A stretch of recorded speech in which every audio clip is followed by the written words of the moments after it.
নমস্কার, আমরা সবাই ভালো আছি। আপনারা সবাই কেমন আছেন? এবার রান্নাঘর থেকে আজকে আরেকটি ব্লগ শেয়ার করব। যেহেতু গ্যাস থাকে না, ওই জন্য আমি বড় ভিডিও বানাতে পারি না। কী করবো, যাই কিছু করি তাকে তো আপনাদের সাথে শেয়ার করি। ওই সকালবেলা আপনার ভাইকে দিয়ে বাইরে থেকে নাস্তা আনালাম, আর বেশিরভাগ এখানে সিঙ্গারা বাজি পোড়া খাওয়া হচ্ছে। কী করবো, খেতে তো হবে একটা না একটা কিছু। বাইরে থেকে খাবারও সেদিন আনছিল, কিন্তু আমাদের তো আর বাইরের খাবার খেয়ে পুষে না, তো ওই জন্য তারপরে কী কী রান্না করলাম তাও আপনাদের সাথে শেয়ার করবো। এই সকালবেলা পরোটা করে নিয়ে আসলো, অনেকটি পরোটা নিয়ে আসলো। কালকে একটু আলুর দম রান্না করেছিলাম রাত্রে খাওয়ার জন্য, আর আজকে বাজি নিয়ে আসলো। তো আলুর দমটা দিয়ে কালকে খেয়েছিলাম, কারণ অনেক কষ্ট একটা তরকারি রান্না করছি। শর্টকাটে যে তরকারি রান্না করা যায় এই তরকারি রান্না করতে চেষ্টা করি, কারণ অনেক রাতে কালকে 1:30টার পরে গ্যাস আসছে, 1টার পরে 1:30টার পরে।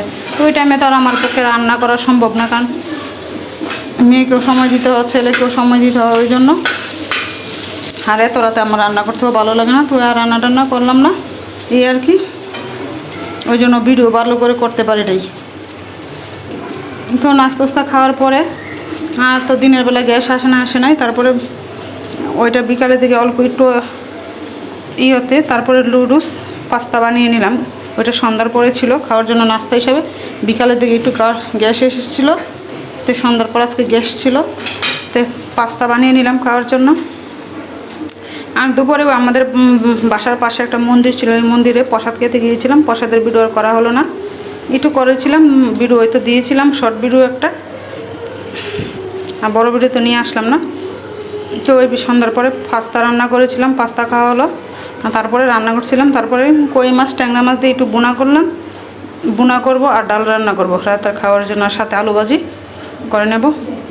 কারণ ছেলে আবার কই মাছও খেতে চায় না, ট্যাংরা মাছও খেতে চায় না। ছেলের জন্য হচ্ছে ছেলেকে আবার একটা ডিমও বেজে দিতে হবে, কারণ এইসব খাবার আমার ছেলে আবার খেতে পছন্দ করে না। মাছ কাটার জন্য খেতে চায় না, আমি বলছি।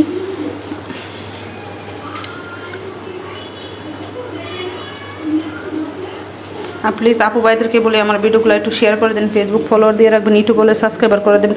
অনেক আপু ভাইদেরকে দেখি ইউটিউবে গিয়ে আমার সাবস্ক্রাইবার করে আবার আনফলোয়ার করে দেয়, ফেসবুকও ফলোয়ার করে তারপর আবার আনফলোয়ার করে দেয়। কেন যে আমার সাথে এরকম করে আমি নিজেও জানি না। আর ওই তো আজকে ডালটা অনেক গাঢ় করে রান্না করেছিলাম পেঁয়াজ দিয়ে, পেঁয়াজ শুকনো লঙ্কা দিয়ে, আর এই ছিল তরকারি।